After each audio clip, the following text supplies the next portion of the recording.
नमस्कार, मैं दीपक पाठक। चुनौती 24 इंडिया में आप सभी का स्वागत है। और आज हमारे साथ फ्रेम में जो देख रहे हैं ये हैं जिला सैनिक कल्याण एवं पुनर्वास अधिकारी कमांडर जगबीर सिंह जी। और ये जो कासगंज जिले में सेवा दे रहे हैं और सैनिक पुनर्वास कल्याण पर तमाम तरीके के जो सैनिक रिटायर हो जाते हैं उनके बच्चों के लिए सुविधाएं क्या मिलती हैं या उनका जो भी उनके कागज पत्र तैयार होते हैं वो सब यहीं ऑफिस से ही तैयार होते हैं। लेकिन आज हम बात करेंगे कि सैनिक जो होता है, एक सैनिक फिटनेस कैसी होती है सैनिक की, लेकिन वो जवान फिट क्यों रहता है, लेकिन सिविल में जितने भी लोग हैं वो उतने फिट क्यों नहीं रह पाते। जी सर, नमस्कार। धन्यवाद दीपक जी।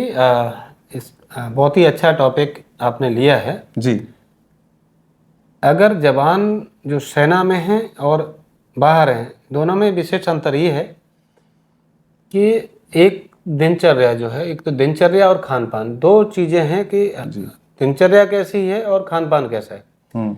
जवानों की जो दिनचर्या है, अर्ली मॉर्निंग से जग करके उनको पानी पी करके अपना सुबह की रूटीन करके उनको अभ्यास किया जाता है। ज़्यादातर सब लोग अभ्यास करते हैं, जबकि सिविल में एक्सरसाइज पे कोई ध्यान नहीं दिया जाता। अपनी शरीर स्वास्थ्य की तरफ कोई ध्यान नहीं दिया जाता। स्वास्थ्य एक बहुत ही नेग्लेक्टेड एरिया है सिविल में। और ये शरीर ऐसा है जिसको जितना आप यूज करोगे उतना दुरुस्त बनेगा। सो आपकी मसल्स वगैरह सब तैयार होनी है, तो ये चीज़ के लिए एक्सरसाइज बहुत ज़रूरी है। साथ ही साथ दूसरा खान पान। इस खान पान में क्या है कि स्पेशली डिफेंस के अंदर जो खाना पीना दिया जा रहा है, जिस विभाग को ये जिम्मेदारी दी गई है उसको इंश्योर करना है कि जवान की जो खान पान, जो न्यूट्रिशन वैल्यू है, जैसे कार्बोहाइड्रेट्स है, फैट है या प्रोटीन है या अन्य जो कैल्शियम वगैरह चीज़ों की आवश्यकताएं होती हैं शरीर में, वो बैलेंस तरीके से मिल सके, उसको बोलते हैं बैलेंस डाइट। तो वो बैलेंस डाइट और किस समय पे क्या दिया जाना है। कुछ वेजिटेरियन भी होते हैं, कुछ नॉन वेजिटेरियन। जो शाकाहारी और मांसाहारी दो वर्ग होते हैं।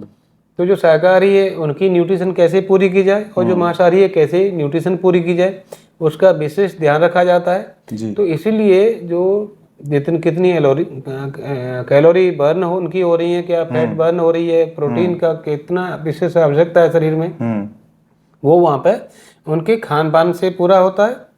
और एक्सरसाइज से उनकी चीज़ें बिल्डअप होती हैं, तो उसकी मसल्स वगैरह भी अच्छी स्ट्रांग बनती हैं, तो फिट होते हैं। किसी भी, चाहे आप पहाड़ पे चढ़ा दो उनको, पेड़ों पे चढ़ा दो, कितनी गर्मियों में इनको काम करा दो, समुद्र में हो, चाहे विषम परिस्थितियों में, वो तब ठहर पाते हैं कि वो दो चीज़ें, एक्सरसाइज और खान पान, जिसका बहुत ही बड़ा तालमेल होता है और दिनचर्या बहुत ही सही तरीके से होती है। लेकिन सर इससे सर ये देखने को मिलता है कि लोग अपनी दिनचर्या ठीक नहीं रखते हैं, लेकिन बाद में उनको हॉस्पिटलों के चक्कर काटने पड़ते हैं। लेकिन सर क्या ऐसा है, अगर वो पहले से ही अपनी दिनचर्या ठीक रखें या खान पान ठीक रहें तो उनको हॉस्पिटलों के चक्कर काटने पड़ेंगे? दीपक जी, बहुत ही सही प्रश्न है आपका जी। कि अगर अपना दिनचर्या सही कर ले आदमी या बच्चे, तो डेफिनेटली हम निरोगी रहेंगे, स्वस्थ रहेंगे। उनको अपना जो समय हम हॉस्पिटल में जाने के लिए जो वेस्ट कर रहे हैं, वो समय बहुत लंबा समय होता है और पैसा भी बहुत बर्बाद होता है। जो देश में बहुत सारे गरीब जो लोग हैं, वो बहुत सारा उनका खर्चा दवाइयों पे चला जाता है। अगर वो चीज़ खान पान पे, सही खान पान पे यूज किया होता तो हमारा जो स्वस्थ भारत मिशन है, एक्चुअली स्पेशली जो लोग सही सलाह लेकर के हमारी जो प्रोटीन की मात्रा है या संतुलित आहार, जिसको बोलते हैं संतुलित आहार, वो लेंगे सही जगह से सलाह लेकर के, तो उससे अपना स्वास्थ्य बहुत अच्छा रह सकता है। मैं किसी कंपनी का नाम तो नहीं लूंगा किसी का भी, क्योंकि वो जो चीज़ प्रमोशन में आ जाएगी, लेकिन सलाह ले सकते हैं जहाँ पे वेलनेस कोच वगैरह हैं कहीं पर, उनसे संपर्क करके खुद ही लोग उनको सही सलाह देंगे। चाहे इवन डॉक्टर्स हैं, वो भी संतुलित आहार की उनसे सलाह ले सकते हैं। लेकिन सर ये वेलनेस कोच की जब बात आप कर रहे हैं, लेकिन कुछ ऐसे मिडिल क्लास फैमिली के लोग हैं, बहुत निर्धन लोग हैं, लेकिन वो वेलनेस को ही नहीं जानते। ऐसा भी होता है, उनके लिए क्या दिनचर्या, वो अपनी दिनचर्या कैसे फॉलो करें? अब वेलनेस के लिए से हाई प्रोफाइल के लोग वेलनेस को रूल फॉलो करेंगे, लेकिन वो नहीं कर सकते। नहीं, उसकी प्रश्न आपका सही है, कोई खर्चे वाला चीज की बात नहीं कर रहा हूँ मैं। वेलनेस का है जगह जगह पर, जैसे कि योगा कहीं कहीं पे पार्कों में कराए जा रहे हैं, वहाँ पर कुछ चीज़ें का ज्ञान, वहाँ पे कोई पैसे नहीं लगते हैं। वहाँ पे सबसे पहला क्या होता है कि आप सुबह जल्दी जग करके फ्रेश हो करके आप पार्क में पहुँच गए जहाँ पे आपके यहाँ पे योगा हो रहा है, तो आपका शारीरिक अभ्यास तो हो गया, वो फ्री का हो गया। समय निकालना है, वहाँ पे नहीं कर पा रहे तो टीवी चैनल्स में बहुत सारी इसमें आता है योगा प्रोग्राम वगैरह। यूट्यूब पे आजकल हर लोग सर्फिंग करते रहते हैं, अच्छी अच्छी चैनल सब्सक्राइब कर लें अपने घर में, उनको फॉलो करके योगा कर सकते हैं। Prevention is better than cure. जी। क्या हम प्रिवेंशन तब करें कि जब बीमार हो जाए, तब ज़्यादा खर्चा होता है, और प्रिवेंशन पहले कर लेंगे तो कम खर्चे पे हम जो रिपेयर होता रहेगा। जैसे हम अपने लेकिन सर लोग तो वही फॉलो करते हैं ना कि अगर बच्चा भी नहीं रोएगा जब तक दूध नहीं पिलाएंगे, तो जब तक परेशानी नहीं होगी जब तक समझेंगे नहीं लोग। यही है, स्वास्थ्य के प्रति जागरूक होना बहुत जरूरी है। आपने देखा है कि ओलंपिक्स में अभी यहाँ पे फीफा वर्ल्ड कप चल रहा है, इंडिया की टीम तो रिप्रेजेंट नहीं कर रही है, जबकि बहुत सारी कंट्री एशिया के भी रिप्रेजेंट कर रहे हैं उसमें, क्योंकि वहां पर स्वास्थ्य के प्रति ज्यादा जागरूक हैं। इसलिए चाहे ओलंपिक्स में हो जी, और कॉमनवेल्थ गेम्स में हो, अभी फीफा वर्ल्ड कप चल रहा है जो फुटबॉल है जी, उसमें हमारे यहाँ के कितने खिलाड़ी जा पाते हैं, तो बहुत ही कम खिलाड़ी अभी तो हमारी फुटबॉल की टीम ही नहीं है उसमें पार्टिसिपेट नहीं कर पा रही है, क्योंकि फिटनेस के प्रति हम कम जागरूक हैं। जो यूरोपियन कंट्री है, कुछ और कंट्री, इवन अफ्रीकन्स भी ज़्यादा जागरूक हैं हमसे, तो जागरूक तो होना पड़ेगा अगर वर्ल्ड लेवल पे अपना फिटनेस दिखानी है और दवाइयों का बिल कम करना है।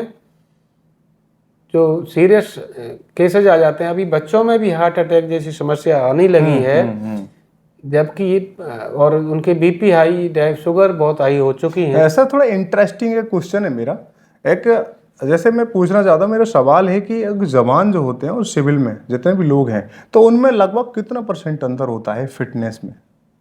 कितना % जवान फिट होता है सिविल वालों से ज़्यादा? परसेंटेज का तो कुछ ये क्लियर ये चीज नहीं बता सकते हैं कि कितना है, बट इन जनरल आप देखोगे बहुत अंतर है। परसेंटेज का नहीं होता, बहुत बड़ा अंतर है कि जो जवान है, आप पहाड़ पे चढ़ा दिया, आपने खाई में कूदा दिया, समुद्र में चला गया, छलांग मार दी, कहीं पे भी वो, क्योंकि उसको ऐसा बिल्डअप हो गया। एक तो क्या है कि हौसला उसके बुलंद हो गए, क्योंकि उसको पता है, जैसे आप अगर बताऊं मैं कि अगर जब कोई छोटा बच्चा होता है, उसके पापा उसको गोद में खिला रहे होते हैं, ऊपर उछाल देंगे और ले लेंगे, बच्चे को डर नहीं लगता है कि उसको पता है कि कोई है। तो ऐसे ही जवान वैसा फिट हो जाता है कि उसको पता है कि मैं इतना मजबूत बन चुका हूं कि ये कर सकता हूं। लेकिन सर जवान को कभी फास्ट फूड, चाउमीन, मोमोज खाने का मन नहीं करता या खाते हैं? ये फास्ट फूड का ऑप्शंस वहाँ पे बैलेंस डाइट में नहीं आता है, तो इसलिए ऐसी चीज़ें दूर रखी जाती है। हालांकि ऐसी चीज़ों के कभी जवानों को नहीं दिया जाता ज़्यादा, नहीं, हालांकि ऐसी चीज़ों की आवश्यकता होती है, शौक का, कभी कभी शौक के तौर पे ये चीज़ें भी मिल जाती हैं, लेकिन ये बैलेंस डाइट में आते नहीं हैं जी। तो ये अवॉइड किए जाते हैं कि जो चीज़ है स्वास्थ्य के प्रति सही नहीं है वो न दी जाए जी। और सर मैं सबसे पहले आपको बता दूं कि आज ये बात करने का हमारा इसलिए ज़रूरी था कि वो आपको पता है कि हम हर दिन फील्ड में रहते हैं, और फील्ड में हर दिन जाकर के ये देखते हैं कि कभी कोई शिकायत लेकर के आ रहा है, लेकिन शिकायत लेकर के तो आ रहा है, लेकिन उसमें बोलने की क्षमता नहीं है, उसमें सामना करने की क्षमता नहीं है। शायद मुझे ऐसा लगता है कुछ लोगों के साथ अंदर कॉन्फिडेंस लेवल कम हो गया है, या तो कॉन्फिडेंस लेवल इसलिए कम है कि उनके शरीर में जान नहीं है, कुछ लोगों का कॉन्फिडेंस लेवल इसलिए कम है कि उनके पास पैसा नहीं है। लेकिन अगर पैसा नहीं है तो खुद को, सेहत को हमें अच्छा बनाना चाहिए, जिससे हम आने वाले समय में कहीं भी हम आमना सामना डटकर कर सकें और अपनी बात को खुलकर रख सकें। आपने देखा होगा कि अगर कोई भी बिल्कुल शरीर से बिल्कुल कमज़ोर है, उसका खान पान दिनचर्या बिल्कुल ख़राब है, उसके शरीर में सामने वाला देख करके यही बोलेगा कि ये क्या कर सकता है, कुछ भी नहीं कर सकता। क्यों? उसके पास पैसा भी नहीं और उसने अपनी सेहत को भी खो दिया।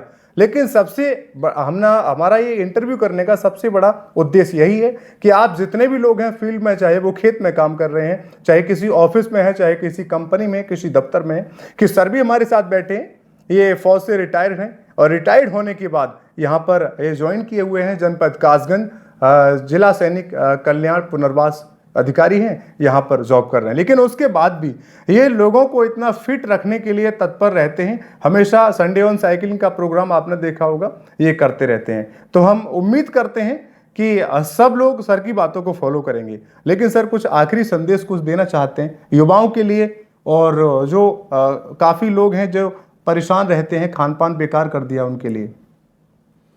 मैं अपने सभी साथियों को, भाइयों और बहनों को यही कहना चाहूँगा कि स्वस्थ भारत मिशन में आप अपना पॉकेट का भी बजट बचाएंगे, साथ ही साथ अपने देश को आत्मनिर्भर बनाने के लिए 2047 का जो लक्ष्य है हमारा कि आत्मनिर्भर भारत, उसमें आत्मनिर्भर हमको भी रहना है। अपने स्वास्थ्य के प्रति जागरूक होकर के कि कैसे फिट रहे इंडिया और कैसे हमारा देश जो है वर्ल्ड में फीफा जैसे वर्ल्ड कप में पार्टिसिपेट करे, ओलंपिक्स में ज़्यादा से ज़्यादा मेडल लेके आए। तो जब हमारी बहनें स्वस्थ होंगी, भाई स्वस्थ होंगे, उनकी जो अगली संतानें होंगी और भी स्वस्थ होंगी, तो वो लोग जो है आगे देश को रिप्रेजेंट करेंगे। 2047 के लिए अगले 20-22 वर्षों में हम देश को काफ़ी आगे तक लेके जा सकते हैं। उसमें हर किसी को सहयोग करने की ज़रूरत है और इसमें हम सभी का, किसी का कुछ खर्चा नहीं हो रहा है जी। बस ओनली हमें अपने आप को ऑर्गेनाइज करना है और बैलेंस डाइट खानी है, एक्सरसाइज करनी है और सही माइंड सेट के साथ में, पॉजिटिव माइंड सेट के साथ जब हम काम करेंगे, सही संगत में बैठेंगे, अपने कोच की बात मानेंगे, अपने गुरु की बात मानेंगे, तो समझो आप स्वस्थ भारत मिशन में अपने साथ साथ देश को आगे ले जाने के लिए बहुत अच्छा कदम उठाएंगे। धन्यवाद। तो आपको कैसी लगी ये जानकारी जरूर बताएं। सर की दी हुई जानकारी अगर आपको पसंद आई है तो कमेंट में जरूर बताएं और ज़्यादा से ज़्यादा लोगों को शेयर करें, ताकि अगर किसी के पास ये जानकारी पहुंचेगी तो क्या पता उसके जीवन में या उसके शरीर में कुछ नया सुधार आए। जय हिंद, जय भारत, नमस्कार।